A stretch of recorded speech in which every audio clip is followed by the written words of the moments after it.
di dalam sebuah hadis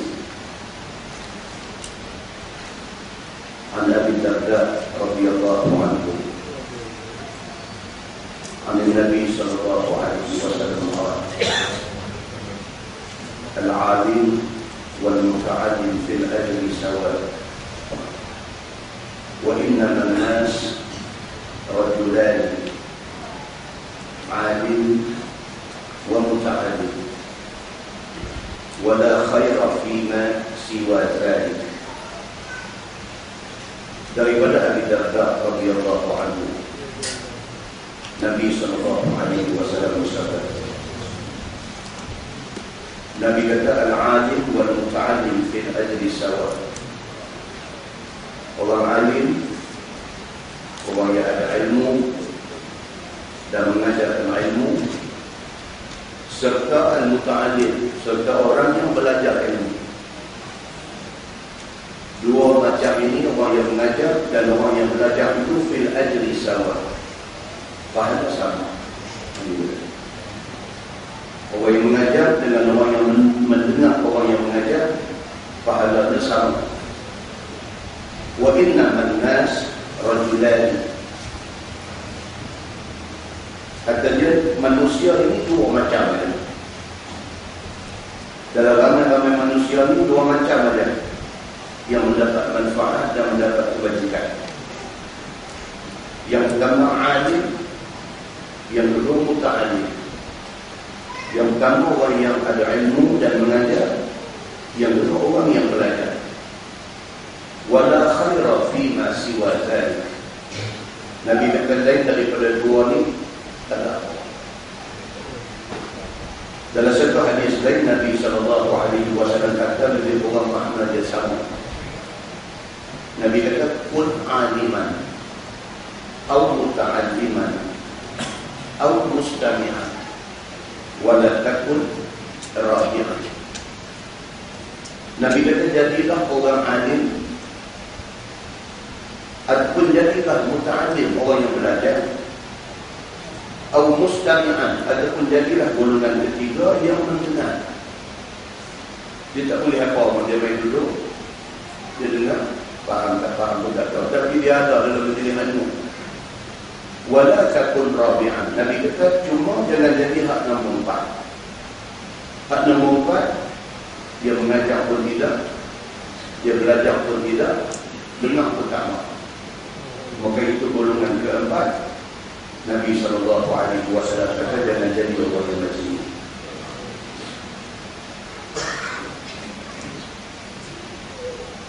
Sayyidina Ali bin Abi Thalib karramallahu wajhah, dia ada sebut dalam satu kata-kata dia. Kata Sayyidina Ali, al-ilmu khairun minal mal. Al-ilmu yahrusuk wa anta tahrusul mal. Wal-ilmu yazku bil-infaq wal-mal tanqusuhu an-nafaqah. Wal-ulama baqun ma baqiyad dahr. A'yanuhum mafqudah wa amthaluhum fil qulubil mawjudah. Kata Sayyidina Ali bin Abi Thalib karramallahu wajhah, al-ilmu khairun minal mal. Sayyidina Ali kata ilmu dia lebih baik daripada harta. Baik dari segi apa? Kata Sayyidina Ali, al-ilmu yahrusuk. Ilmu dia boleh jaga kamu. Dengan ilmu kita tak buat benda salah. Kita tahu hak betul, hak tak betul, kita tahu haram halal, kita tahu. Maka ilmu itu yahrusuk. Sayyidina Ali kata dia jaga itu. Wa anta tahrusul mal. Sebaliknya harta kamu kena jaga. Sayyidina Ali kata harta kita kena jaga, tidak tak ada. Ada kaitan sedikit pun tak orang duit. Pasang alam sistem tak cukup lagi. Orang sebelah rumah kata dia ada alam sistem pun kena curi juga. Ditambah satu lagi immobilizer pula. Pasal yang tu kalau hostel dia tak hidup. Jadi satu masalah kita hidup fikir terletak di tadi. Betul apa yang Sayyidina Ali kata? Al-ilmu yahrusu. Ada ilmu jaga kita. Tapi wa anta tahrusul mal. Tapi ada harta kita susah nak jaga harta. Wal ilmu yazku bil infaq. Sayyidina Ali kata ilmu dia semakin subur kalau kita nafkahkan dia. Kita ada satu ilmu kita bagi dekat orang, dia lagi subur ilmu kita. Wal mal tanqusu an-nafaqah. Sayyidina Ali kata tetapi harta kita lagi duk belanja, lagi duk kurang. Ada 10 ringgit bagi RM1 dia RM9. Wal ulama baqul ma baqiyad dah. Sayyidina Ali kata alim ulama, orang yang ada ilmu itu baqul, dia kekal. Ma baqiyad dah, selagi mana ada masa, selagi itu orang ingat itu ulama. Dan sampai hari ini dah 1400 tahun dah, orang dah sebut lagi nama-nama sahabat Nabi yang membantu menyampaikan hadis Nabi kat kita. Sampai hari ini bukan dekat kita biasa dengar nama Sayyidina Abu Bakar. Sampai hari ini kita baca cerita Sayyidina Abu Bakar. Sampai hari ini kita bukan setakat dengar je nama Sayyidina Umar. Sampai hari ini kita tahu siapa Sayyidina Umar. Sampai hari ini kita bukan setakat kata kita ni mazhab Syafi'i, tapi sampai hari ini kita ambil tahu tentang kelebihan Imam Syafi'i. Maka apa yang Sayyidina Ali kata itu betul. Sayyidina Ali kata wal ulama baqul. Ulama itu kekal. Nama dia ma baqiyad dah. Selagi mana ada masa, selagi itu orang sebut nama-nama ulama. A'yanuhum mafqudah. Sayyidina Ali kata sekalipun a'yan mereka, tubuh badan mereka, jasad mereka mafqudah, waqut tak ada dah. Sekalipun tak ada dah, mereka ni jasad mereka pun dah relai, luput, reput, dah tak ada dah. Wa amsaluhum fil qulubi mawjudah. Tetapi segala ajaran yang mereka sampaikan dekat manusia wujud di dalam hati manusia. Maka kata-kata Sayyidina Ali ini menunjukkan kepada kita istimewanya kita jadi orang yang ada ilmu. Dan lebih istimewa kalau sekiranya kita ni menyampaikan ilmu.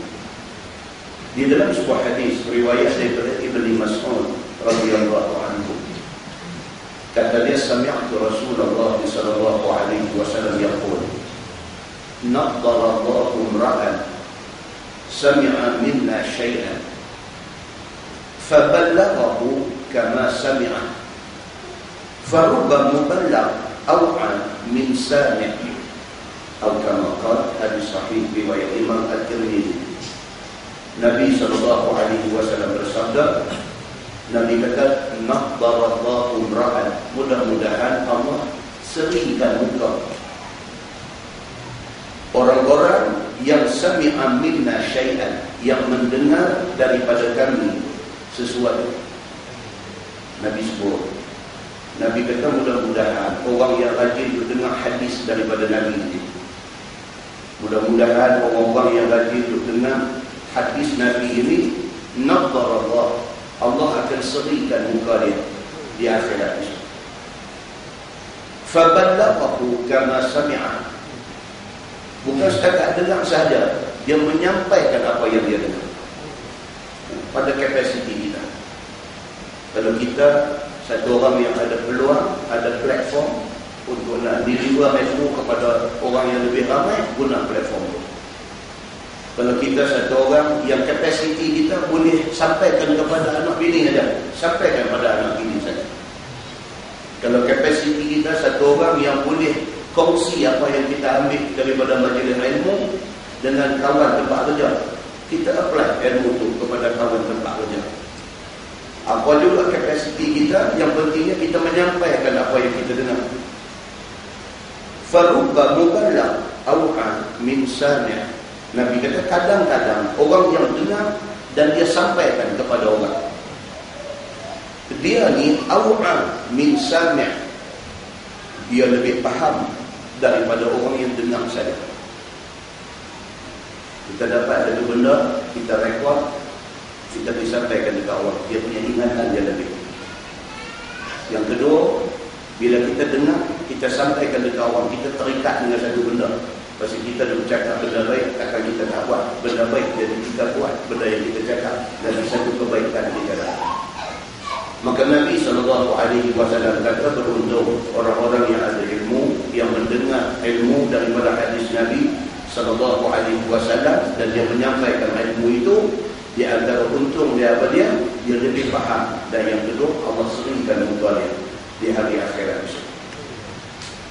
Di dalam sebuah hadis riwayat daripada Sahl bin Sa'd radhiyallahu anhu, kata dia, anna Nabi sallallahu alaihi wasallam qala li Ali, fa wallahi la an yahdi Allah bika rajulan wahidan khairun laka min humri an-na'am, atau kama qala, hadis sahih muttafaqun alaih.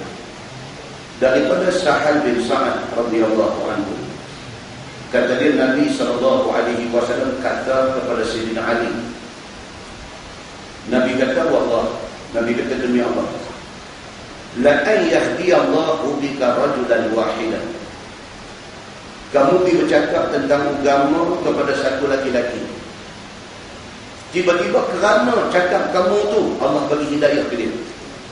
Hidayah bukan kerja kita, hidayah kerja Allah. Tapi sebab musabab dia mendapat hidayah tu kerana dengar kita cakap.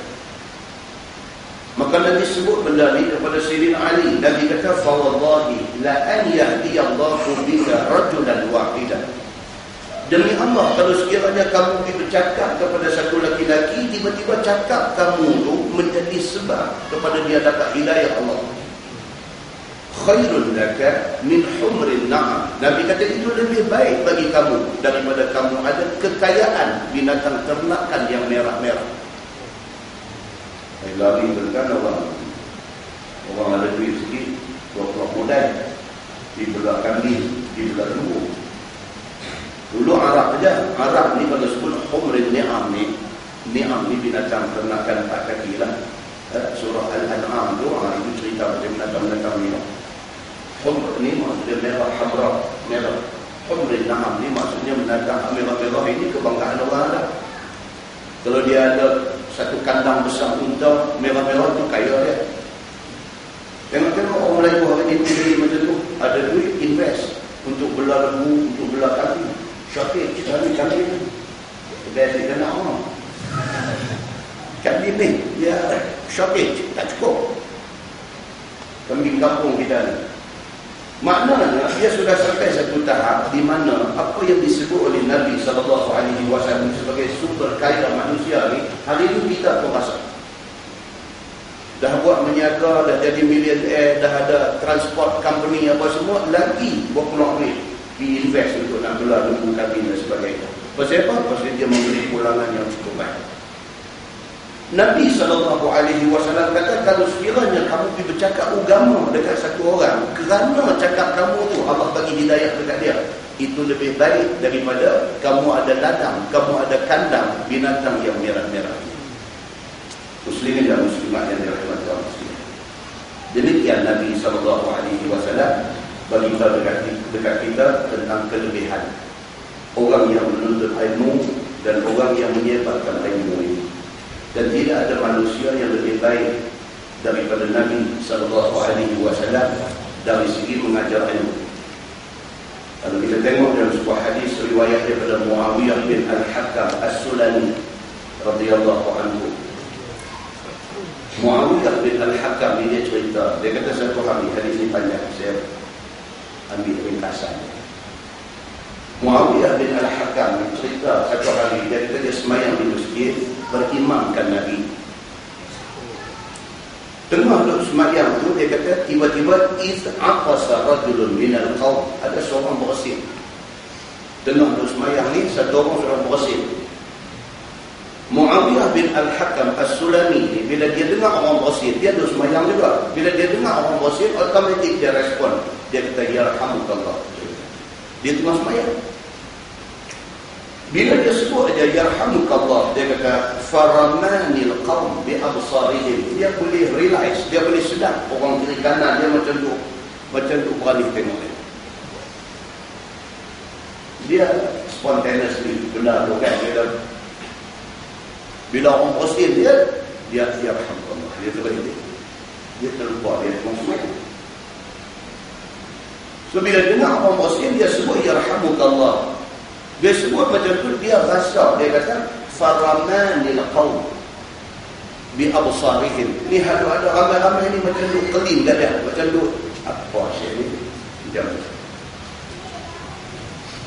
Maka kata Muawiyah ni, dia kata apa hal dengan buat ni, aku buat benda yang aku dengar daripada Nabi. Nabi kata kalau orang bosin kita disuruh doa yarhamukallah. Dan tadi orang tu bosin dan aku doa, apa hal yang tu pelik-pelik dekat aku? Itu lebih kurang maksud hadis dia macam tu. Bila dia tengok orang tu adab dia macam tu, dia bercakap pula. Yang kata Muawiyah bin Al-Hakam As-Sulami ni, dia tu semayang, dia bercakap pula. Dia kata ma sya'nukum tanzuruna ilayya. Dia kata apa hal dengan apa tu tengok-tengok aku? Dah pernah dengar cerita orang muda, orang muda agak apa, dia cerita orang semayang lah 3 orang. Dan tu bukan hadis lah, semayang. Semayang 3 orang, boom kata accident ada jalan. Salah seorang makmum ni kata, mati lah. Kena orang semayang. Kawan sebelah ni kata, semayang tak boleh tegak. Serai bersalah. Tu imam tu, dengar-dengar dia dah menjual dekat. Tiga-tiga pun salah. Tapi itu bukan hadis. Kita baca ni, kita tengok baca lalu ni hadis. Hadis riwayat Imam Muslim, hadis sahih yang menceritakan tentang Muawiyah bin Al-Hakam As-Sulami. Ini hadis sahih riwayat Imam Muslim. Bila satu orang bersin, dia sebut yarhamukallah, orang tu kelim kat dia apa hangat, dia kata ma sya'nukum tanzuruna ilayya. Apa hal hangpa duk tengok-tengok dekat aku ni? Dia kata. Bila dia sebut macam tu, faja'alu yadribuna bi aydihim ala afkhadihim. Hadis tu kata orang ni pakai tu tepuk afkhaz ni, fakhzun ni maksudnya paha. Bila dia bercakap lagu tu, orang ada ramai ni pakai tepuk paha ni. Nak beritahu dekat dia apa hal yang tengah duk semayang dia cakap ni. Bila dia tengok orang semua dah jadi macam tu, sakat tu, dia kata aku pun diam. Allah pula ini bukan Allah, dia pun diam. Kata dalam hadis itu, dia kata falamma shalla Rasulullah sallallahu alaihi wasallam fi abi fa bi abi huwa wa ummi ma ra'aitu mu'alliman qablahu wa la ba'dahu ahsana ta'liman minhu. Kata Muawiyah ni, dia kata bila habis semayang bagi salam, dia kata demi Allah, dia kata aku tidak pernah tengok satu orang mu'allim, satu orang guru sebelum ni, dan aku rasa selepas daripada ni sampai hati umur aku pun aku tidak akan jumpa lagi guru seperti mana Nabi sallallahu alaihi wasallam. Fa wallahi ma karahani wala darabani wala syakamani. Kata Muawiyah, dia kata demi Allah, dia kata bila habis-habis semayang Nabi beralih menghadap kepada makmum ni, dan termasuk dengan aku salah tadi ni, Nabi tak marah aku, Nabi tak benci aku, Nabi tak pukul aku, Nabi tak maki aku, dia kata. Walaupun benda dia buat tu salah dan mendapat respon daripada ramai jemaah hadut semayang ni, kok kata Nabi beralih tu nak marah, dah, dia kata. Nabi beralih ni, qala Nabi sallallahu alaihi wasallam, Nabi kata inna hadhihi salat. Nabi kata apa tu? Nabi kata inna hadhihi as-salat. Ni kita hidup semayang, Nabi kata. La yasluhu fiha syai'un min kalamin nas. Nabi kata tak boleh kita bercakap lain daripada apa kita boleh sebut dalam semayang. Nabi tak kata siapa dia tadi dia buat cerita cuma bangkitlah kamu kata tak. Nabi cuma beralih satu statement yang umum. Nabi kata kita untuk semayang, jadi dalam semayang ni tidak boleh bercakap dengan kalam selain daripada yang boleh disebut dalam semayang. Innama hiya tasbih takbir wa qira'atul Quran. Nabi kata dalam sembahyang ni kita boleh bertasbih, kita boleh bertakbir, dan kita boleh baca Quran. Dia kata, lain daripada itu tak boleh. Nabi kata. Qultu, Muawiyah dia tak boleh, dia rasa guilty, dia rasa bersalah. Nabi tak tanya aku siapa, Nabi pun tak jegir kat dia, Nabi pun tak cakap kat diri dia, tapi dia sendiri, dia rasa dia yang buat salah. Qultu, ya Rasulullah, dia terus kata, ya Rasulullah, inni hadithu ahdin bi jahiliyah. Dia kata, ya Rasulullah, saya baru masuk Islam, baru tinggal saja zaman jahiliyah saya.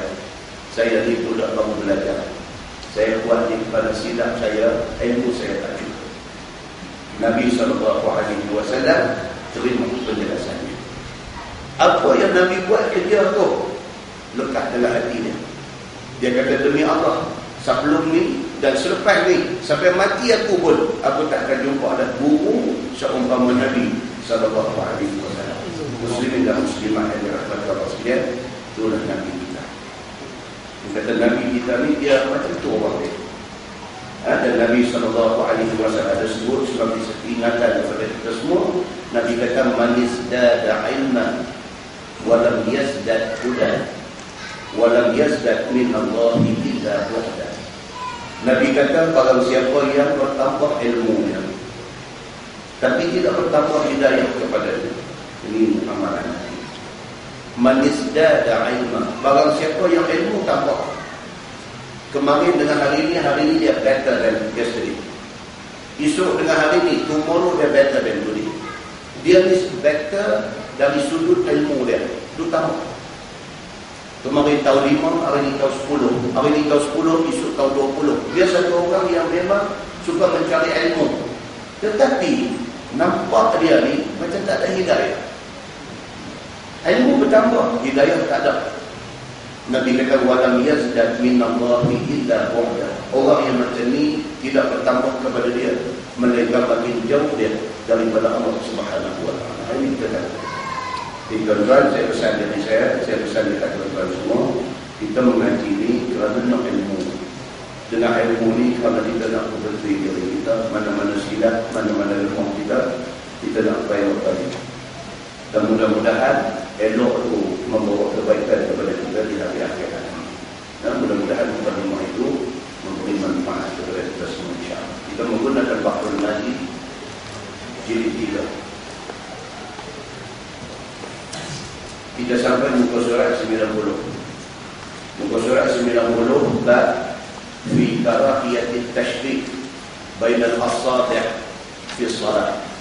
Itu bab yang datang pada menyebutkan ditegah kita memancarkan tangan di dalam sembahyang. Dia kata tasybih ni macam ni. Ini tasybih. Jari dengan jari ini masuk lutut, tu Arab panggil tasybih. Tasybih. Itu dia kita terjemah memancar, kita tak faham. Tapi maksud dia tasybih macam ni. So dia kata ada satu hadis yang menceritakan dilarang kita ni tasybih. Dilarang kita memancarkan ataupun selang jari. Dia kata ada hadis yang melarang. Ketahuilah saudara itu. Telah datang hadis yang menunjukkan tegak memancarkan jari dalam sembahyang. Iaitu hadis yang dikeluarkan oleh Imam At-Tirmidzi. Kata dia an Ka'b bin Ujrah radhiyallahu anhu, anna Rasulullah sallallahu alaihi wasallam qala, "Iza tawadda'a ahadukum fa ahsana wudu'ah." Maksudnya daripada Ka'ab bin Ujrah bahwasanya Nabi sallallahu alaihi wasallam bersabda, apabila mengambil wudu seseorang kamu, maka hendaklah elokkan wudunya itu. Itu satu Nabi pesan. Tapi kita ambil sembahyang dia. Kita kalau buka dalam Sahih Bukhari, Nabi lagi cengeng tentang marah orang ambil sembahyang. Nabi pernah marah kepada orang yang baru sudah ambil ayat sembahyang. Nabi kata dekat dia, wailak. Wailak ini maknanya celaka. Nabi kata dekat orang yang baru habis ambil ayat sembahyang, Nabi kata wailak, celaka. Pasal apa? Pasal dia ambil ayat sembahyang, di bahagian buku lali dia tak kena ayat. Kita tengok, tapi duduk di kolak, di pancak orang ambil ayat sembahyang, banyak orang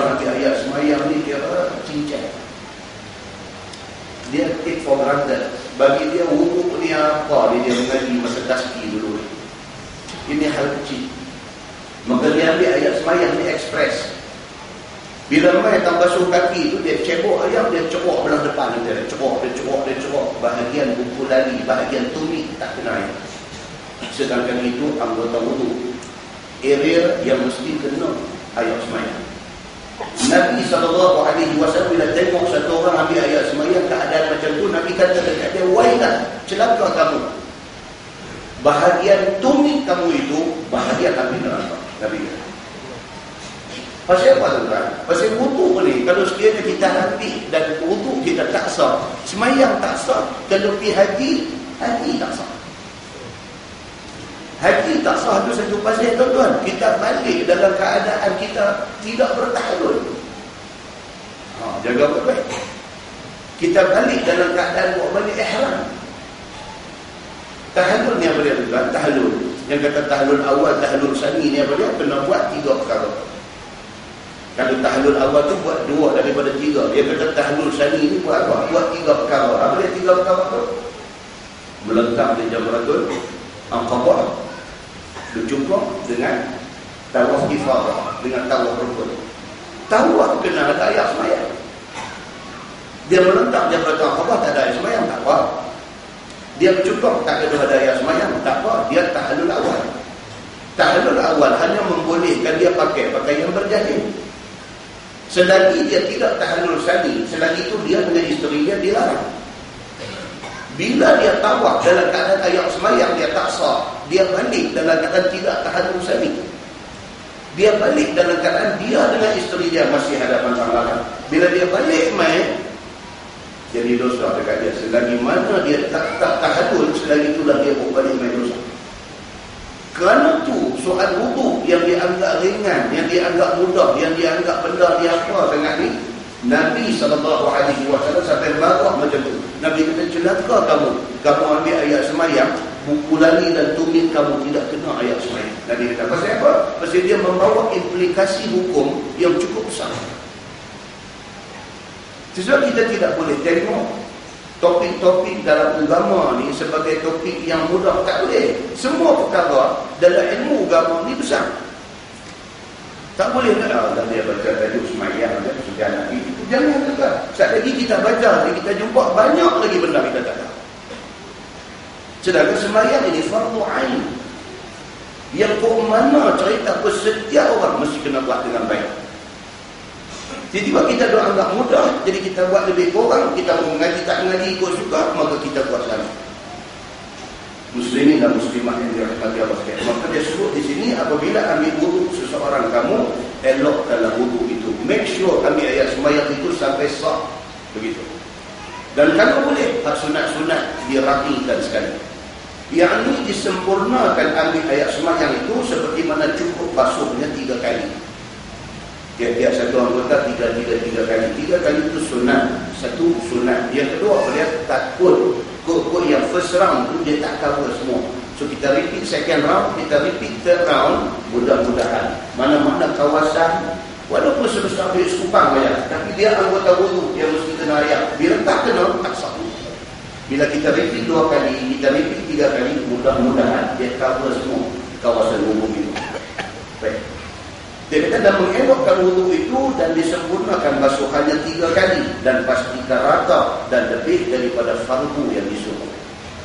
Kalau fardu anggota wuduk tangan kita daripada ujung jari sampai siku. Siku itu sempadan wajib. Kalau dalam hadis Nabi suruh pergi lebih sikit, bagi naik lebih atas daripada siku. Pasal apa? Akhirat esok Nabi kata. Di hari akhirat esok, keadaan umat Nabi Muhammad SAW ini berbeza dengan umat lain. Bila sahabat tanya Nabi, beza sama mana? Nabi kata, keadaan umat aku di mahsyar esok, keadaan mereka seperti kuda belang. Nabi kata, kawasan-kawasan wudhu mereka kelihatan putih bercahaya. Jadi lagi banyak kawasan yang kita lebihkan daripada sempadan wajib, maka lagi banyaklah kawasan bercahaya akan keluar daripada badan kita. Ini berdasarkan kepada hadis-hadis Nabi yang sahih. Dia kata, dan keluarlah ia hal keadaannya qasad menuju masjid. Dah lepas dah ambil ayat semayang apa semua begitu elok, keluar di masjid. sambung hadis itu, dia kata summa kharaja 'amidan ila al-masjid. Kemudian daripada sudah sempurnakan wuduk itu, keluar dia hal keadaan dia qasad menuju masjid. Memang niat nak pergi masjid. Macam tu. Kerana nak sembahyang berjemaah. Kata hadis tu, fala yushabbikanna baina asabi'in. Yang menjadi tajuk kita pada malam ni. Dia kata, dan janganlah kamu memancarkan di antara segala jari kamu. Yang jangan dimasukkan jari kamu setengah pada setengah. Dilarang, dia kata. Fa'innahu fi salat. Kerana bahawasanya ia di dalam sembahyang. Dia ada hadis yang bermacam-macam tentang qiyam sembahyang. Dia ada macam-macam hadis. Ada hadis kata qiyam ala sadr. Qiyam itu di atas dada. Maka ada orang sembahyang dia qiyam atas dada macam itu. Itu sunnah, itu hadis Nabi sallallahu alaihi wasallam. Ada hadis juga menceritakan Nabi biasa qiyam dalam keadaan pegang di pergelangan tangan, letak jari dua di atas tangan ni. Ada hadis begitu. Ada hadis yang menceritakan Nabi memberatkan sebelah kiri bagi lebih daripada sebelah kanan. Tapi tak ada sampai macam nak capuk kuih macam tu. Ada juga, ada banyak. Macam mana satu orang tua semua ya. Tak. Cuma dia sikit saja. Dan ada hadis menceritakan Nabi biasa sembahyang macam tu. Bila keadaan orang yang sembahyang itu sahnya terlalu rapat, maka sesuaikan dengan keadaan rapat itu. Kalau kita baca hadis tentang sunatnya duduk tawaduk, duduk tahiyat akhir yang duduk jatuhkan sebelah kita di atas lantai, itu dipanggil duduk tawaduk. Nabi biasa dalam sembahyang yang sunat duduk tawaduk, Nabi tidak duduk tawarruk. Pasal apa? Pasal mengambil kira orang yang duduk di sebelah dia. Tak mau sakit di godam, dapat kaki duduk sebelah tu dan sebagainya. Begitu ajaran Nabi sallallahu alaihi wasallam. Yang pentingnya apa dia? Ibadat kita ni jangan bagi susah orang. Ibadat kita ni jangan bagi susah orang. Semayang nak selesa duduk India duduk tu ambil lajak nak tolak orang pergi tepi, nak duduk selesa nak bagi orang tak impit dia. Tak mau macam tu. Betul kita disuruh rokok ni laki-laki dibukakan sikit, direnggangkan sikit. Tapi kalau saf, kedudukan saf itu terlalu rapat, sekiranya kalau kita buka, kita membawa sakit kepada orang sebelah. Islam tak suruh sampai nak bawa sakit. Sesuaikan dengan keadaan kita macam mana. Maka hadis ni dia main berbagai-bagai. Semalam saya beritahu sahabat, kata-kata boleh balik lagi, masuk internet, masuk dalam satu web, http /2 kali lidwa lidwa lidwa.com. So dia masuk, tapi dia web dia agak heavy, dia perang, dia nak load cukup lama. Ini adalah hasil kerja saudara-saudara kita di Indonesia. Mereka ambil kitab-kitab hadis Sunan Tis'ah. Kita ada bisa dengar Sunan Sita, Bukhari, Muslim, Abu Dawud, Ibnu Majah, An-Nasa'i, At-Tirmidzi, 6. Mereka ambil lagi 3 lagi. Musnad Imam Ahmad, Sunan Ad-Darimi dengan Al-Muwatta Imam Malik. 9 dia panggil Sunan Tis'ah. Kitab-kitab hadis, 9 kitab hadis yang muktabar, yang besar-besar. Mereka translate, tuan-tuan. Mereka translate. Dan satu yang bagi saya sangat berguna ni apa dia? Kita boleh copy and paste hadis-hadis tu. Kita boleh serve dia ikut apa kita nak ambil Sahih Bukhari. Kita nak ambil kata bab korban. Kita klik Sahih Bukhari, dia keluar gambar kitab kulit asal kitab ni. Dia keluar, kita klik, dia keluar match, kita pilih pula kitab tajuk apa. Kata tajuk korban, bab apa. Bab tentang waktu korban. Dia specify. Sampai macam tu, klik dia keluar match. Dia keluar match hadis, kemudian dia punya maksud terjemahan Indonesia yang kita boleh faham. Di atas dia buat satu kopi. Dia tulis, tuan-tuan boleh tulis kopi itu, tuan-tuan buka Microsoft, buka Word, tuan-tuan boleh paste di sana. Kalau tuan-tuan ada perisian, ada software Arab tu ya, tuan-tuan boleh tukar font pula lagi. Boleh pakai font apa yang tuan-tuan suka. Dia keluar main hadis, matan hadis dan sanad sampai kepada Nabi sallallahu alaihi wasallam. Dia main tu. Dan sampai kepada last ni siapa? Kemudian matan hadis. Dan dia boleh klik pula siapa dia rawi hadis tu. Dia beritahu pula rawi hadis tu yang tiap-tiap peringkat, 5 peringkat sanad tu, tiap-tiap satu tu siapa dia, nama penuh dia apa, gelaran dia apa, dia mati bila, semua ada. Saya satu yang saya kata, pahala besar kepada orang yang baik. Mereka habis buat kali, mereka launching menjelang Syawal tahun ni, mereka launching web ni. So, dia bagi satu note di sana, dia kata syarah kepada hadis-hadis ni akan menyusul. Tuan-tuan. Lepas ni tuan-tuan lu baca hadis Bukhari ni, tuan-tuan lu baca hadis dan makna saja. Apa syarah dia kita tak tahu. Dia ada dalam Fathul Bari. Bukan Fathul Bari ulama menurut. Ni Fathul Bari terjemahan apa nama ini apa syarah kepada Sahih Al-Bukhari. Ada di situ. Tuan-tuan boleh klik dia akan keluar main pula syarah tiap-tiap hadis tu. Syarah yang dia terjemahkan daripada Fathul Bari, daripada syarah kepada Sahih Al-Bukhari. Kemudian dia akan menyusul pula kepada syarah kepada Sahih Muslim. Syarah Sahih Muslim yang ditulis oleh Imam Nawawi. Dia faham apa? Masya Allah.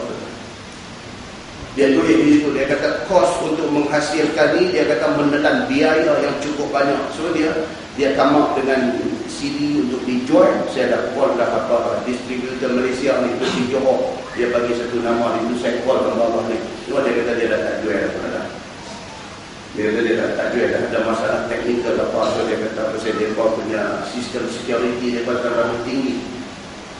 Kalau kita beli satu kopi, kita boleh install di satu PC saja ataupun di satu laptop saja. Dia dah baca ada apa nama IP komputer kita tu, dia dah baca dengan tu. Lepas tu tuan-tuan pergi install di komputer dia tak masuk. So tahap security dia terlalu tinggi. Dan nak activate dia punya tu pula nak kena call di Indonesia. Mereka akan activate di sana. Ya kan, dia kena buat betul lah. Pasal dia telah invest begitu banyak duit dan tenaga untuk nak menghasilkan benda ni. Ribuan hadis-hadis daripada Sunan Tis'ah yang kita sebut tadi dia buat. Tuan-tuan muslimin dan muslimat yang dirahmati Allah sekalian, mereka akan mai ke satu tahap, dia akan jadi macam satu mu'jam Quran. Lalu kita ada satu kitab dia panggil Fathur Rahman, ataupun hak Arab tu dia panggil mu'jam Quran. Kalau tuan-tuan dapat satu ayat dia, tapi tuan-tuan tak tahu surah apa, ayat apa, tuan-tuan ambil satu patah perkataan tu saja, cari di dalam mu'jam tu, dia akan bagi tahu duduk dalam surah mana tu, ayat apa. Mereka akan buat hadis ni bagi jadi macam mu'jam tu. Kalau tuan-tuan dah dengar satu hadis daripada ustaz mana akan baca, tuan-tuan tak boleh ingat semua. Tuan-tuan tangkap satu dua keyword dia saja. Bagi key in masuk perkataan yang kita dapat tu, dia akan come out semua hadis yang ada perkataan tu. Dia perlu dengan urut-urut kita boleh cari hak mana satu hadis yang kita dengar tadi. Demikian usaha yang ditumpahkan oleh saudara-saudara kita di Indonesia. Muslimin dan muslimah yang dirahmati Allah sekalian. Maknanya yang saya nak beritahu apa? Ke depan esok ni kita tak boleh tak nak bagi alasan kata kita tak erti tentang agama. Tak boleh kata. Pasal apa? Pasal knowledge, ilmu tentang agama ni dia ligat kita. Dia duk ligat kita.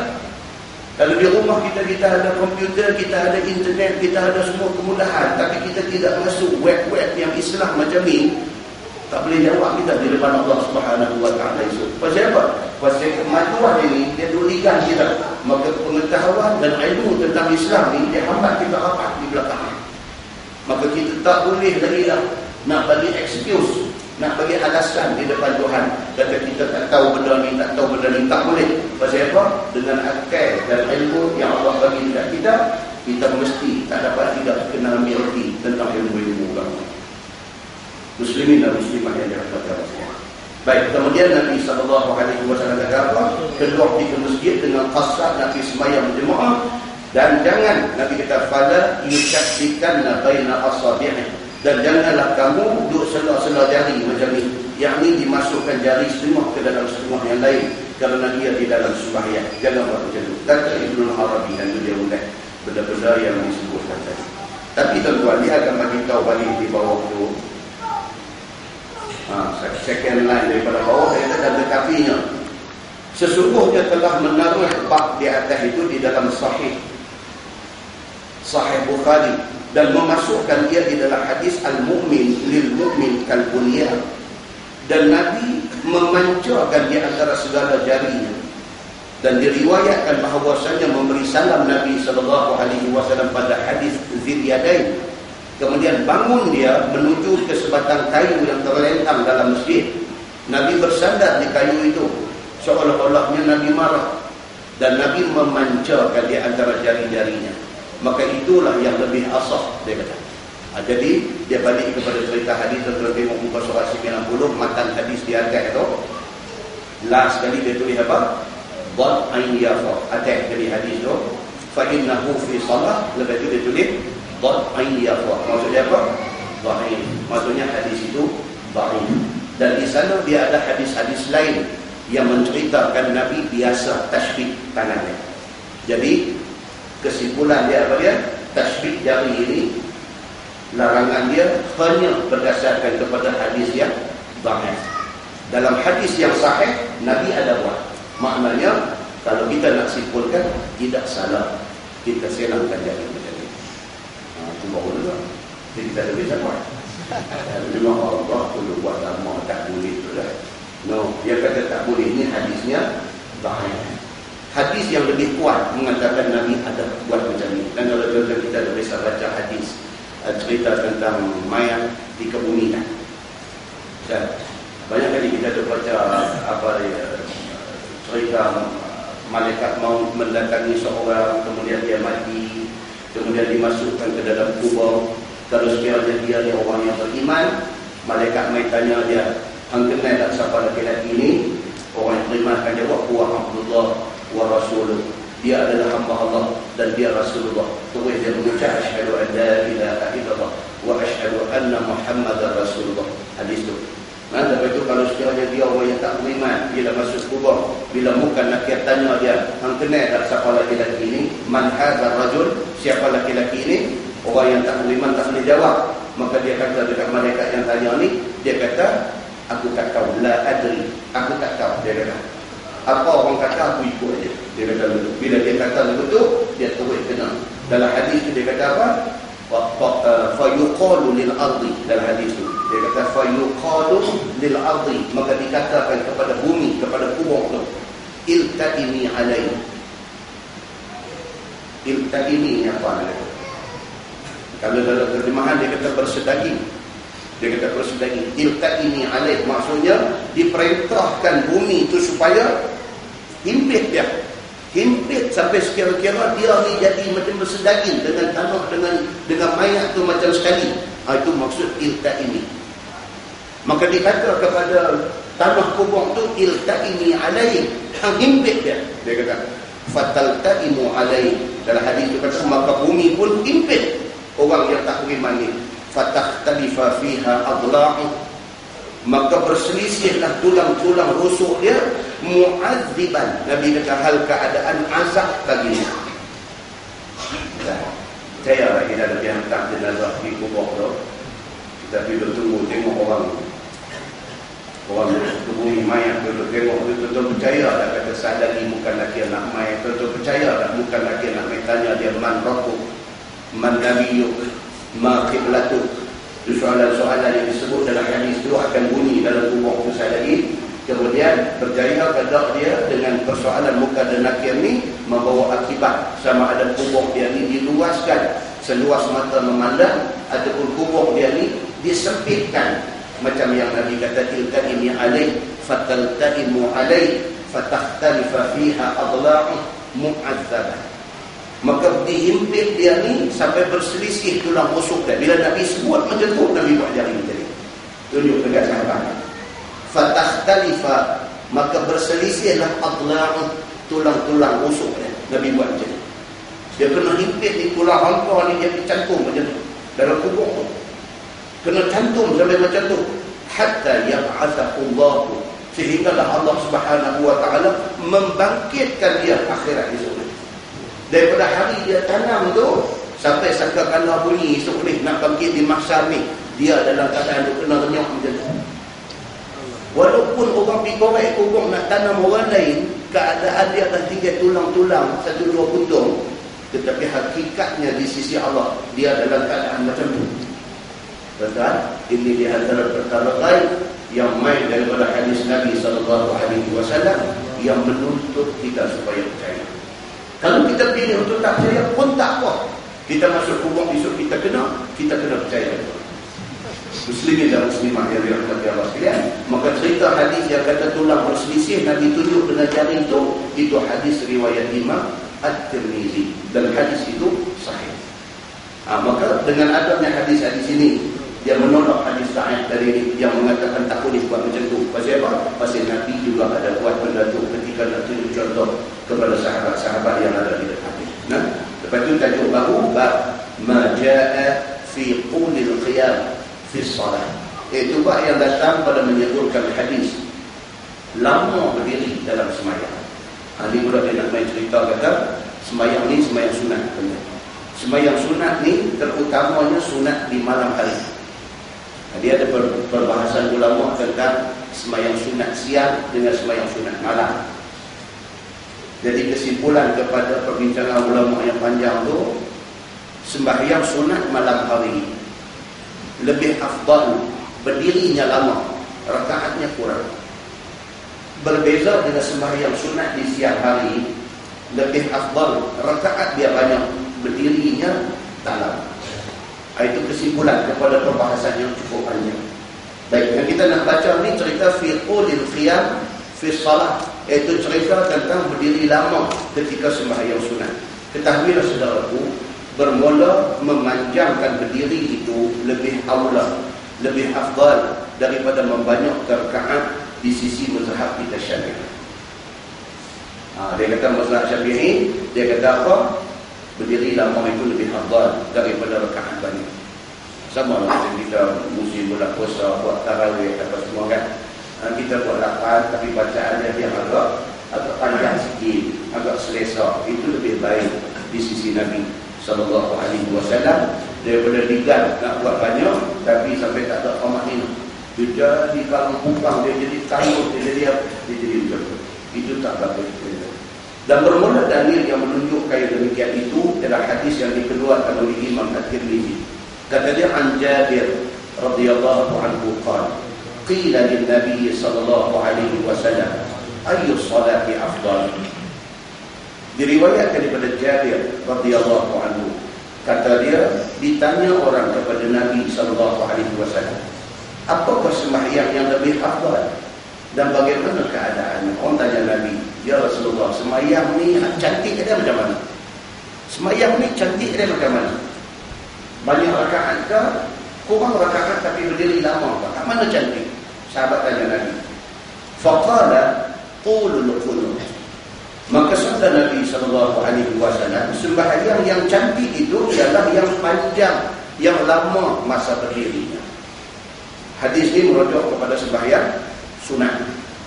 Jangan fikir bohong. Hadis ini dia merujuk kepada sembahyang sunat. Sunat berdiri lama. Itu kan yang kita dah jumpa hadis kata Nabi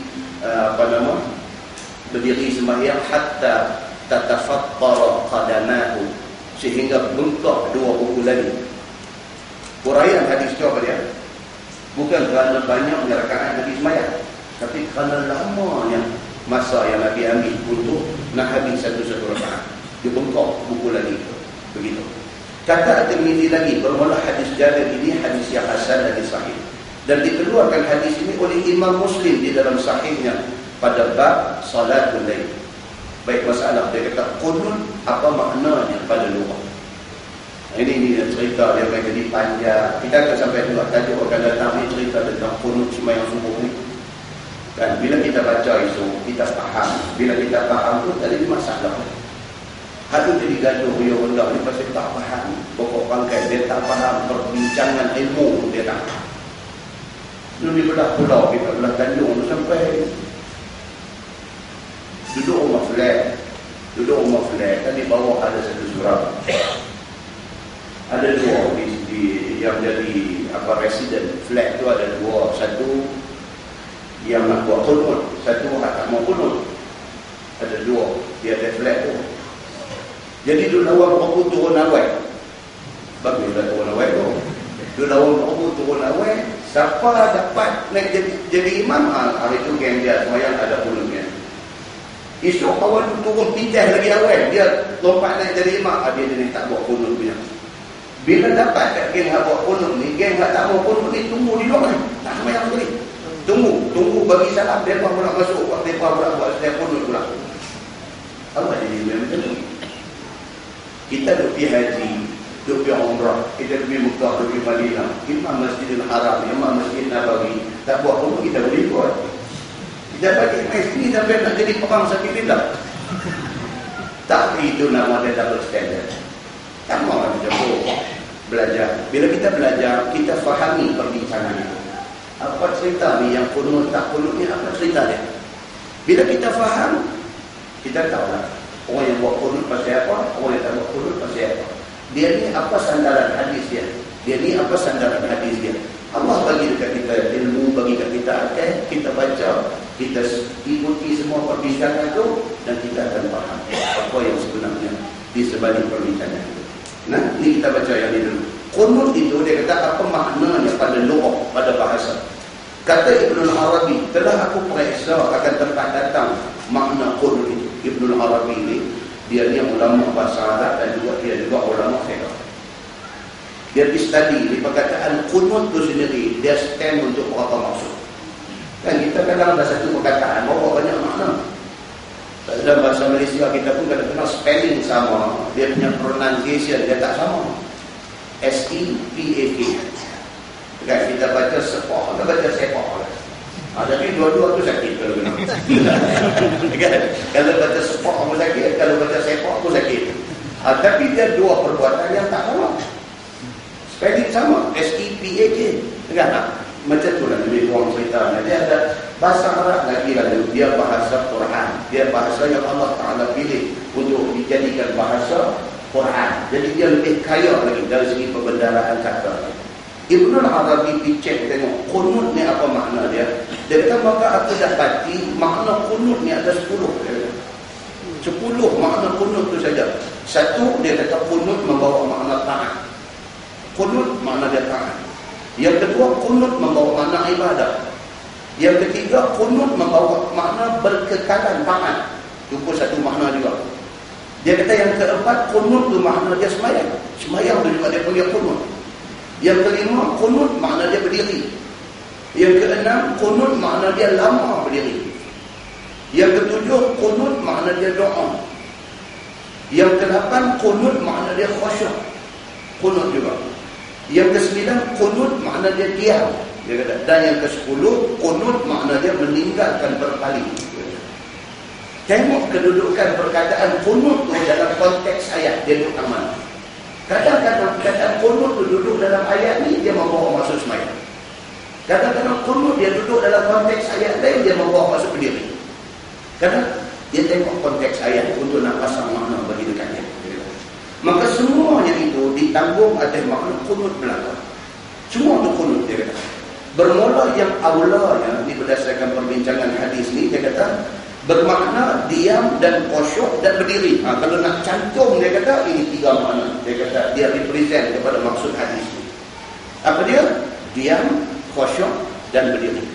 Kita semayang tu dalam keadaan berdiri, dan kita semayang tu dalam keadaan kita ni khusyuk dan kita diam. Diam anggota, maksudnya tak ada pergerakan yang berbagai-bagai, yang banyak, yang macam-macam. Itu maknanya orang tu semayang dia takut hulul khulul. Itu makna dia. Dan salah satunya ada pada ini hadis, iaitu membawa maksud berdiri, iaitu berdiri pada sembahyang sunat malam-malam itu lebih hafal. Itu lebih hafal. Dan sujud dan rukuk di dalam siang itu lebih hafal. Ini kita hafal. Kalau sembahyang sunat siang banyak akan rakaat. Bila banyak rakaat, banyak rukuk, banyak sujud, maka itu lebih afdal untuk sembahyang siang. Untuk sembahyang malam berdiri bagi lama itu lebih afdal. Ini merujuk kepada sembahyang sunat. Sunat itu sebab juga kalau dalam mazhab Hanafi tentang kita Penang, apa nama banyak saudara-saudara kita yang dia muslim ni, mereka qabliyah zuhur 4 rakaat. Mereka tak ada doa. Qabliyah zuhur itu 4. Apa sebab? Pasti dia mengambil kira berbagai-bagai hadis. Di antara hadis ni lah yang kata sembahyang sunat di waktu siang ini afdalnya ialah banyak rakaat. Maka Imam Abu Hanifah dia kunci tu Qabliyah Zuhur baginya 4. Dia tak buat doa, dia buat 4. Kita tak buat Zuhur. Jadi lagi cantik. Kan tak buat Zuhur saja kan. Buat doa dia kata tak buat tak Qabliyah Zuhur dia kata aku sembahyang doa di pengunjung ni. Okey kita tak ada.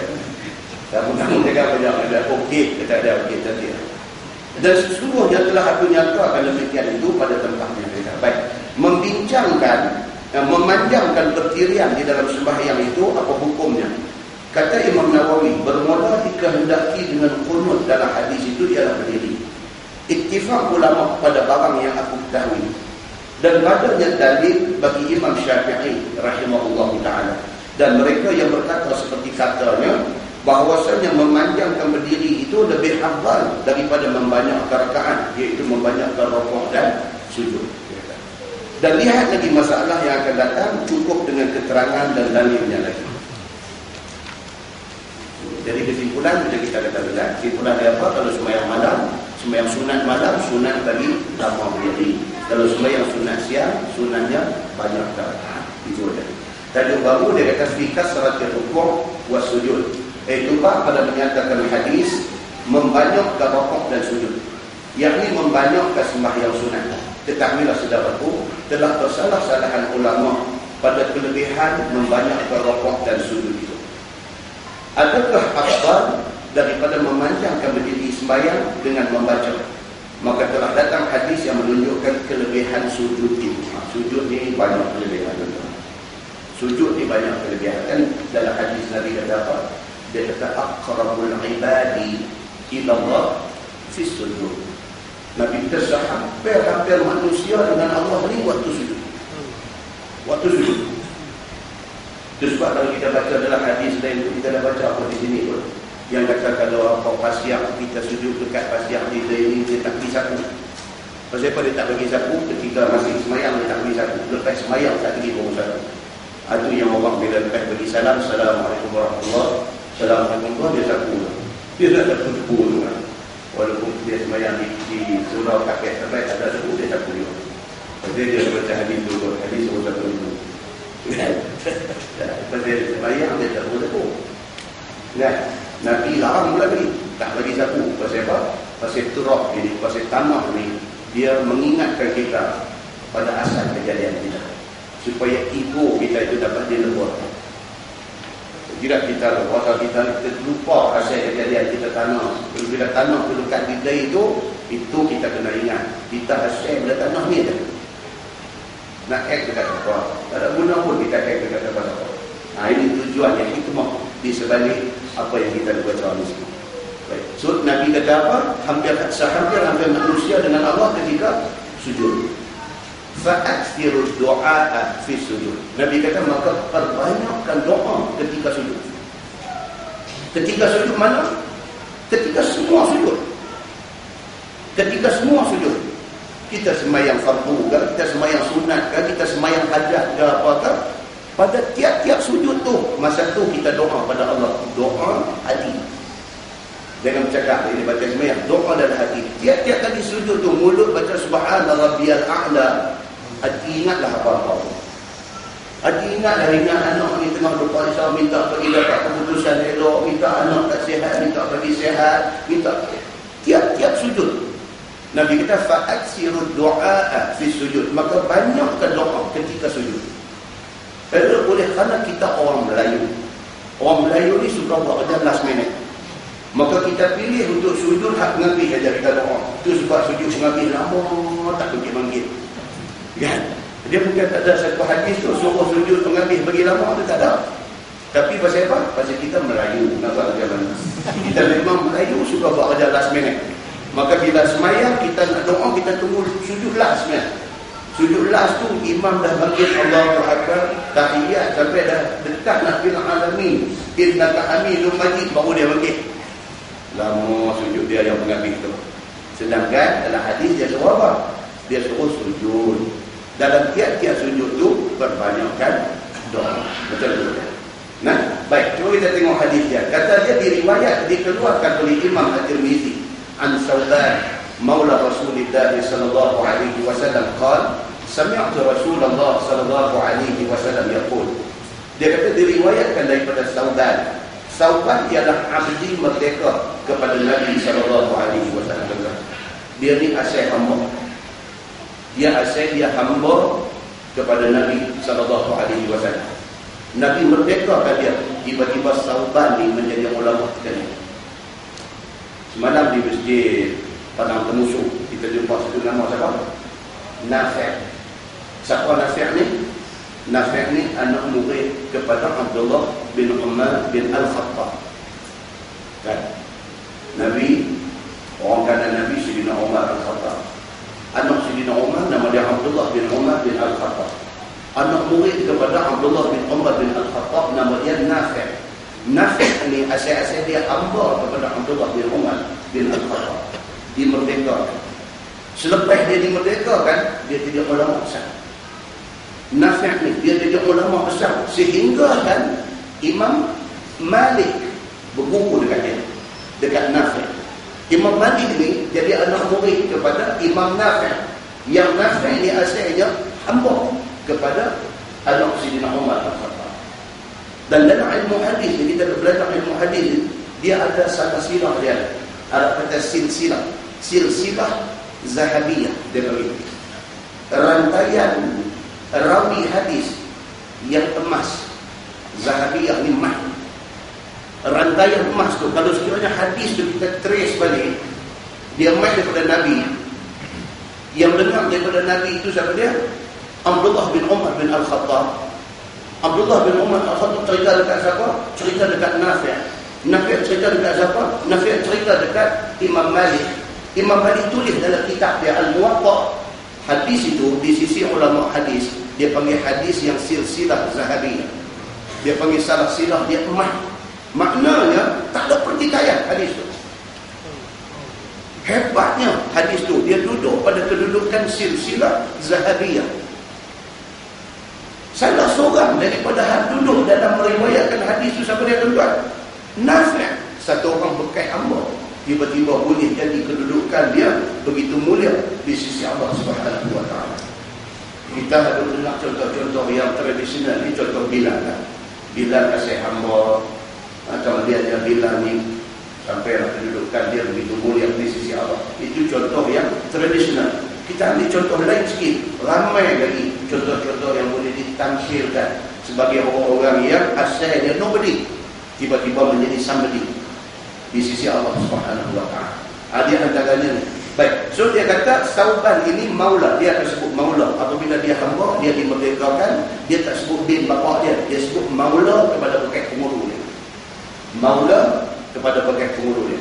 Baik, so dia kata dia ni, Sauban ini adalah maula, adalah bekas hamba abdi merdeka kepada Nabi SAW. Berkata dia, aku dengar Nabi SAW bersabda, ma min abdin sajada lillahi sajdah illa rafa'ahu Allahu biha darajah wa haqqa anhu biha khati'ah. Telah diriwayatkan daripada satu sahabat, daripada seorang hamba Allah, tiada daripada seorang hamba Allah yang sujud dia kerana Allah akan satu sujud. Satu orang yang dia bila sujud ni tidak ada ingat lain melainkan dia sujud ni kerana membesarkan Allah. Kita dah sampai kita dah makam itu kita dah sampai. Kita sujud ni macam dibayang ya.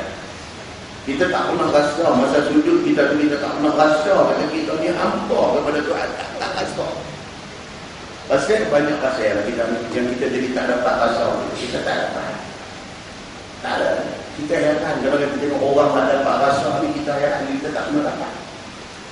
Kita tengok dalam YouTube, masuk internet, buka YouTube, tengok kadang-kadang apa nama Syekh Shuraim, Imam Masjidil Haram, jadi imam sembahyang di Masjidil Haram. Kadang-kadang baca Fatihah saja, dia teriak. Kadang-kadang Fatihah saja pun. Dia buka, ambil apa nama Al-Fatihah punya, dia recite Al-Fatihah, Shuraim. Kalau jumpa, tak selalu, tapi kadang-kadang tak tahu macam mana Tuhan bagi dekat dia perasaan tu. Pum, kata main dalam hati dia, Fatihah saja menangis. Dia sebab kali baca, dia sebab sampai dulu ambil masa tapi baru boleh ambil Fatihah saja sampai dekat dia rasa. Kalau Dia baca surah apa-apa, kemai cerita pasal azab apa-apa, sebab dia sedar ni.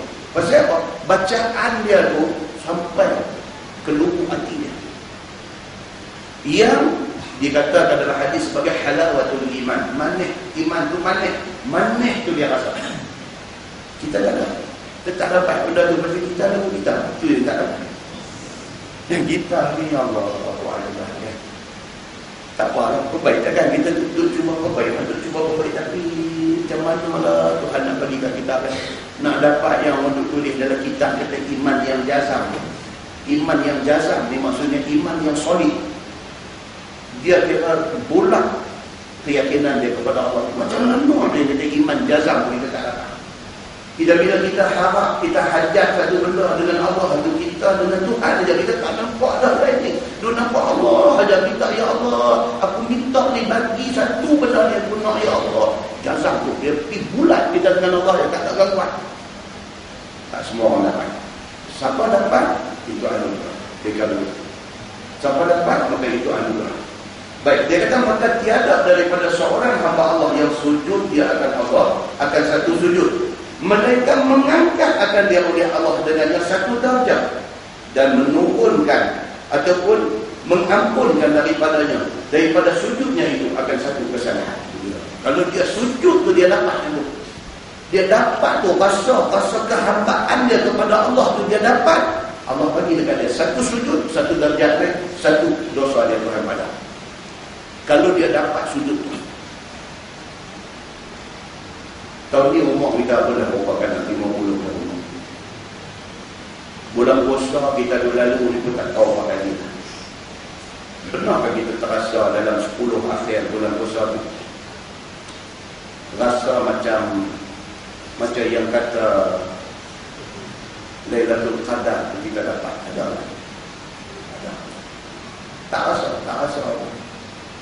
Habis tahun ni kita dah masuk border, critical border 10 al-ashrul awakhir, 10 akhir ni zon Lailatul Qadar.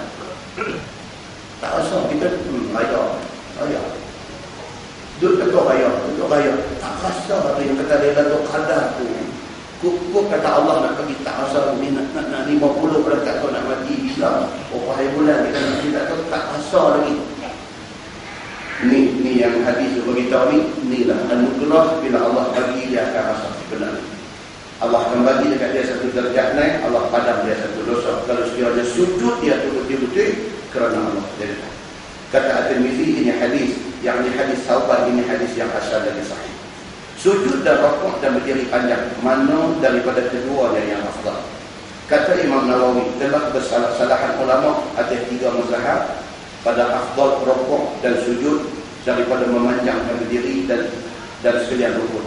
Yang pertamanya kata memanjangkan sujud dan membanyakkan rukuk dan sujud itu afdal, itu satu pendapat. Dan menghikayatkan oleh Tirmizi akan Bahawi daripada satu jamaah dan setengah daripada mereka yang berkata melebihkan panjang sujud ialah Ibnu Umar radhiyallahu anhu, anak Sayyidina Umar Al-Khattab. Dia kata sujud bagi lama itu yang paling baik. Itu kata dia. Pendapat yang kedua, mazhab yang kedua ialah mazhab Syafi'i radhiyallahu anhu. Dia kata bahawasanya memanjangkan berdiri itu lebih afdal. Dia kata berdiri bagi lama dalam sembahyang sunat di masjid itu yang afdal. Itu pendapat Imam Syafi'i. Dan kerana bahawasanya zikir bagi qiyam itu ialah qiraah. Sebab bila kita berdiri lama, kita baca Quran panjang. Baca Quran itu adalah sebaik-baik zikir. Maka berdiri lama itulah yang paling baik, kata Imam Syafi'i. Itu pendapat kedua. Dan pendapat yang ketiganya bahawasanya dua-dua sama. Dia ni lagi cantik. Dia kata semayang berdiri bagi lama pun bagus, rakaat bagi banyak pun bagus. Dia kata kemudian pula dia kata sujud bagi lama pun bagus. Semua tu sekali buat, itu yang paling bagus. Dia kata memang dia paling bagus. Kalau boleh buat, dia. Kalau boleh buat, itulah yang paling bagus. Itu pendapat yang ketiga. Dan telah tawakuf, itu bahasa Arab tu, tawakuf, telah tawakuf akan Imam Ahmad bin Hanbal radhiyallahu anhu. Imam Hanbali dia tawakuf. Tawakuf maksudnya no comment. Itu maksud tawakuf, no comment. Dia tak mau kata apa. Dan Dia tak menghukum dia padanya dengan sesuatu. Dia tak mau kata berdiri lama ke bagus, sujud lama ke bagus, banyak rakaat ke bagus, dia tak mau kata apa. Yang penting Imam Hanbali kata hang membuat ibadat tu. Kadang-kadang orang kita ni syok tegak. Tegak ni sampai tak bertegur, tegak. Tapi tak buat pun. Tak buat kamu tegak ni lah, ya Allah. Tak, dia kata aku apa bila kita ni kena berdiri lama. Dia tak nak bangkit tahajud pun, kan? Tapi bertentang nak membetulkan pendapat dia, tak mau betul. So Imam Ahmad bin Hanbal dia tak mau kata apa dia. Dia ingat satu ya, buat itu ini bagi kalau boleh bisa. Tajuk dia kata fi qatl al-hayy wal aqrab fi salat. Itu yang datang pada menyebutkan hadis membunuh ular dan kalajengking waktu sembahyang. Tengah sembahyang dia main, ataupun suku sakat dia, bukan kita ulang dengan kalajengking aja, lipan bawah dia pun nak balur juga. Dan ni tengah tu sembahyang lipan itu macam dia duk main tengok jengkai dengan besar ibu jari merah dia pun sampai nak jadi hitam lah. Macam ni ada pun ramai kita tengok ni hadis kata ulang dengan kalajengking aja. Dia tak kata lipan ni. Biar kita fikir dia. Jangan. Ulang kalajengking dan juga suku sakat dia. Yang kira mendatang yang boleh membawa mubarak dengan tidak badul dia. Ketahuilah saudara, ada yang diperumit terlebih kepada dia kata al-aqrab, apa nama al-hayy wal aqrab, ulang dengan kalajengking. Dia dengan kucing pun dia sekok. Itu dia terlebih ekstrim. Dia tengah sembahyang, kucing ni jenis kucing bulu panjang. Dia main duduk hidang di kaki ni. Dia masuk kok ni dia keluar kok ni, lagi dia masuk kok ni dia keluar kok ni, kita sujud dia untuk dalam. Hanya tu yang anak-anak tu. Kan? Bagi rakaat kedua. Kalau tak sepak pun balik kan. Balik pun right kalau pergi sepak tak keluar. Balik dia pelan di. Kucing dia tak masuk di dalam hayy wal aqrab. Dia tak masuk dalam kalajengking ulang lipan tak masuk. Dia binatang yang tak membawa mudarat dekat kita. Habis dengan kain dari dia dulu. Kain dari dulu. Awak bincang pula habis kalau kita ada tepuh dia, bulu dia keluar kena kita macam mana Ustaz? Tak ada apa. Bulu dia bukan lagi. Tak ada apa. Kita jalan. Kalau tepi-tepi itu sudah. Kita sujud lagi dia naik dia belakang pula tu. Dia belakang ingat kata Nabi dulu Sina Hasan Nausi. Tu naik dia belakang dia. Aku kunci naik, aku kunci pun Abu Hurairah Rasulullah dah kata. Itu bagus mengaji tu kan, jadi dia tahu banyak benda. Begitu. Baik, ketahuilah saudaraku, bermula membunuh ular dalam sembahyang itu disuruh oleh syarak. Maka boleh dapat tafsir maknanya detail. Boleh dapat detail hukumnya dalam masalah yang akan datang. Dan hadis yang dikeluarkan oleh Imam At-Tirmizi ini satu daripada dalil atas suruh yang demikian itu. Katanya an Abi Hurairah radhiyallahu anhu qala amara Rasulullah sallallahu alaihi wasallam biqatl al-aswadain fi salat al-hayy wal 'aqrab. Diriwayatkan daripada Abi Hurairah radhiyallahu anhu, kata dia telah menyuruh Nabi sallallahu alaihi wasallam membunuh dua binatang hitam di dalam sembahyang. Nabi sebut al-aswadain. Aswad kan kita hajar aswad. Aswad makna dia apa? Hitam. Kan? Dapat anak dengan guna nama aswad. Kan? Isu orang panggil kedai patah. Kan? Aswad. Jadi dia kata apa? Diriwayatkan daripada al-aswad ni. Dia cerita apa? Diriwayatkan daripada Abi Hurairah, kata dia Nabi SAW suruh supaya bunuh dua binatang yang aswad ini di dalam sembahyang. Pertamanya ular, yang keduanya kala. Kalau tuan-tuan buka dalam beberapa hadis, di antaranya hadis Abu Darda radhiyallahu anhu. Abu Darda ada cerita, dia kata Nabi SAW kata jin ni dia selalu merubah menjadi ular ataupun kala. Jin dia selalu merubah jadi ular ataupun kala. Dalam hadis riwayat Abu Darda, dia cerita tentang benda ni. Kan? Jadi jin ni kita dah bincang dalam kuliah dulu, siapa mereka ni komuniti yang macam mana dan macam mana kita dengan mereka begitu. Baik, kata At-Tirmizi, dan pada bab ini ada riwayat daripada Ibni Abbas dan daripada Abi Rafi'. Kata At-Tirmizi lagi, hadis Abu Hurairah itu hasan lagi sahih. Masalah dia kata membunuh ulang dan tangga dalam sembahyang itu apa hukumnya? Dia dah dapat detail. Macam mana cara nak bunuh dia tu? Nak pijak kepala terung sunduk juga. Ataupun lari keluar pergi ambil galah, main balon-balon sambung sembahyang balik juga. Ataupun dia akan beritahu. Kata At-Tirmizi, bermula amal atas ini hadis di sisi setengah daripada ahlul ilmi, daripada sahabat Nabi SAW dan lain daripada mereka itu. Dan dengan dialah berkata Ahmad dan Ishaq, dan ditegah oleh setengah daripada ahlul ilmi akan membunuh ulang dan kalor waktu sembahyang. Dia adalah pendapat ulama ni dalam At-Tabbaq Wada. Dalam At-Tabbaq Wada, jangan bertengkar benda ni. Dia beza pendapat ni, tuan-tuan buka tajuk apa ada beza. Kita baca dua-dua pendapat, kita suka yang mana kita ikut dengan benda orang. Selagi mana apa yang dia buat itu ada hujah dia, dia kata dia buat.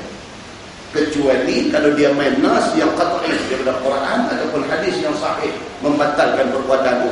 Itu orang tu kena mati buat dan kita kena suruh dia buat. Selagi mana tak ada nas qat'i yang memutuskan hak mana satu, dia ada tafsiran mazhab ni, dia di tafsir jalan. Tak jadi kesalahan. Dia kata. So, dalam hal nak balun ulang dengan kala jengking tengah sembahyang ni, satu pendapat kata kena katuk pergi mati. Satu pendapat kata tak boleh. Sebab masa kita semua sembahyang. Dia ada dua pendapat. Baik. Kata Ibrahim An-Nakhai bahawasanya dalam sembahyang itu kerja yang tertentu baginya. Ibrahim An-Nakhai dia kata jangan katuk. Kalau kita tengah sembahyang dia ada katuk apa-apa. Pasal apa? Pasal kita sembahyang ni kita ada kerja kita nak buat dalam sembahyang ni. Jangan pergi buat benda yang luar daripada sembahyang. Itu hujah dia. Maka bagaimana pula nak berbimbang dengan membunuh ulang dalam sembahyang tu? Dia kata kalau kita nak sembahyang, apa halan hidup kalut dengan nak bunuh ulang? Dia kata begitu. Dan bermula yang pertama itu lebih asah. Dia kata Imam At-Tirmizi dia ambil pendirian dia kata hak pertama tadi yang kita kena pakai. Apa dia? Kalau tengah sembahyang ulang main katuk. Katuk ulang. Jangan sembahyang minta kepada Allah, ya Allah, aku betul-betul nak test ni. Kalau betul lah aku sembahyang ni menghadap engkau, ya Allah, tolong bagi ulang aku mati depan aku. Jangan. Ada kaki tak apa cerdik nanti duduk main macam jadi parah dalam kepala dia. Ya Allah, kalau betul ada rumah kalau betul nak betul. Kan, pasal Nabi dah suruh dah katuk. Yang tak pergi katuk, lebih terai jalan lain pasal. Ini. Dan bermula yang pertama itu lebih asah. Maksudnya suruh dipukul ulang tu, itu yang sepatutnya dibuat. Kata Ibn Arabi, membunuh ulang itu disuruh, dia kata. Memang Nabi suruh, dia kata.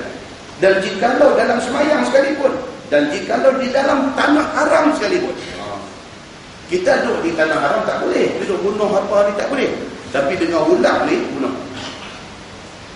Ada pula kawan berkata, jangan katuk. Tak malaikat ke apa. Nabi suruh katuk. Takkan Nabi tak tahu kata bukan malaikat. Kerana kita nak pergi pergi haji umrah kan. Kadang-kadang main satu orang nampak mana minta buat dulu tak cekah kan. Kita tak bagi. Kawan sebelah tadi tak bagi tak apa malaikat tu dia minta tu. Malaikat apa Bangladesh itu. Kan? Dia kata tak bagi tak apa malaikat. Mudah dengan teka itu malaikat keluar malaikat. Jadi cerita ulang ni bandul saja. Kita cerita apa ni? Dia kata bermula yang pertama itu asah, kata Ibn Arabi, disuruh kita bunuh ulang tu. Walau dalam sembahyang, walau di tanah haram. Adapun jikalau dalam sembahyang, maka jika datang ulang itu hampir kepadanya atau kepada orang yang hampir dengannya, maka hendaklah dibunuh. Ulang naik kat kita apa kita bunuh, ataupun main dekat kawan kita. Tak duduk sembahyang, dia duduk depan kita, ulang tu duduk main ke belakang dia. Duduk main ke belakang dia, nak betul dia. Dia tak nampak orang sampai ke belakang. Tapi kita ada soh belakang ni nampak. Tapi dia tak betul aku dah dia. Hadis kata kalau nak betul aku, orang pukul dia, dia nak betul. Halil, memang Tuhan tentu aku ajar dia pun. Ada. Dia kata, ulang ambil balon dah. Walaupun dia bukan main kerang, dia pergi ke orang lain. Pergi katuk dia. Itu maksudnya. Sekiranya sedikit perbuatan, sekira-kira tiada membatalkan sembahyang, maka tidak batal sembahyang. Kalau pergerakan kita nak pergi ketuk ulang tu tak banyak. Memang kita ni usah semayang dulu satu tungkat semampu pegang tepi ke apa kan. Kebetulan ulang main semampu tu lah buat. Dan kita baru sekali ya. Faham kata bagi dia pun semampu kan. Kan? Semampu. Semalam baca di masjid Padang Musuh kan. Dan buat contoh ni khatib. Baca khutbah pegang tungkat semampu. Peratu bawah juga kalau besar. Masjid balik lagi. Dan tiba dia tungkat semampu dah. Khatib berpegang. Peratu bawah tu. Dia. Saya nak bawa khatib tu. Rumah tungkat tu punya rumah kan. Tungkat semampu. Orang Melayu dengan tungkat semampu ni tak ada. Kan? Mungkin tak tahu. Kan? Simpan dalam rumah ada dekat tutup. Dia kata apa yang ni kalau balun orang digila kan.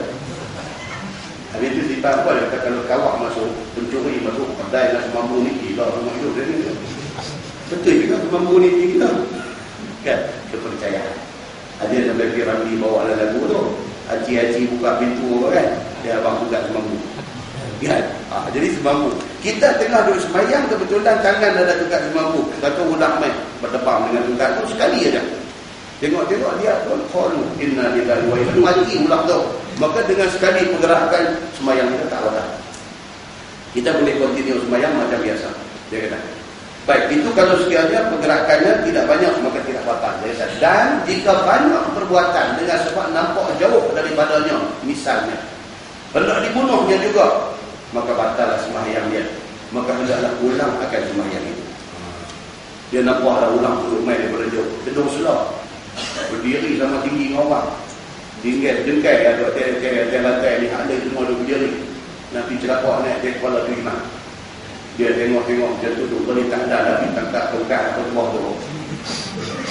Ya. Tangkap tongkat ke bawah tu nak lari biari tongkat dengan nak apa pergi dekat ulang dengan nak balun. Batal lah. Bumbang jadi head polis lawan dengan ulang semua dan asalnya mati ulang tu. Dia lalu nak makan orang bagi betul ke atas ni. Yang tu dia kata apa? Maka diulang sembahyang itu. Kadang kena apa? Benda-benda macam ni sebab kita ulama dulu ni dia in detail dia bagi. Pasal dia tak mau biar orang yang baca ni jadi muaibah sendiri. Maksud dia hafal detail macam tu dan orang pun understood. Faham? So in case jadi apa-apa benda dia tahu macam mana nak selesaikan masalah. Ya, wallahu a'lam. Lepas ni tengok insya-Allah ini tajuk yang cukup penting ni lepas ni. Fi sajdatai as-sahwi qabla taslim. Very important punya tajuk. Pasal apa? Pasal dia berlaku dalam masyarakat hari-hari di masa depan. Yang kata sujud sahwi ini apabila berlaku perkara-perkara yang kita disuruh supaya sujud sahwi. Semalam kita baca di Padang Musuh tajuk dia kata apa al-imam dhamin wal muazzin muhtaman. Dia main tajuk tu dia kata imam itu dhamin. Dia seseorang yang bertanggungjawab. Bila dia jadi imam, dia responsible, dia mas'ul, dia bertanggungjawab kepada makmum adalah semua. Kalau dia silap, dukul berabak semua silap. So, jadi imam, dia ni dhamin, dia ni mas'ul, dia ni mesti responsible ke atas makmum yang ada di belakang. Wal muazzin, dia kata manakala Tok Bilal pula, dia muhtaman, dia ni dipercayai. Apa maksud Bilal dipercayai? Dia kata Bilal ni kalau dia tak banyak orang kita masuk waktu, walaupun tak masuk waktu ni, dan dia tersilap. Dia macam mana kejam, dia dah mampu lari dah, dia tak sedang. Tu baru dia tengok, oh dia kata Pak semua dah tak bang masak ni. Dia lompat pergi masjid, bang bertanah. Padahal betul tu baru tinggal semua. Jam dia mampu semain, bukan Pak Semang ni. Dia tengok Pak semua, Allah dia kata ni, jangan balun lari main. Ayat semayang tak ada pun buka Allah. Tak apa, kalau asam, kalau maghrib, hari bulan puasa. Baik, bila saya bawa contoh ni kemarin di Padang Musuh, bila habis pula Al-Fadhil Imam dia Ustaz Wan Abdul Rahman, dia main kata Ustaz dia kata ni Ustaz buat ni jadi Ustaz dia jadi di mana? Jadi di satu masjid di Sungai Tani kita tak sebut tak tahu orang dia tak masjid di tengah tadi. Bulan puasa baru ni dia kata. Oh, kata semayang apa? Semayang apa buka puasa dia kata. Dia 10 minit awal. Bang kena. Bila tak ada nak hilang tauyam, makan kurma dulu.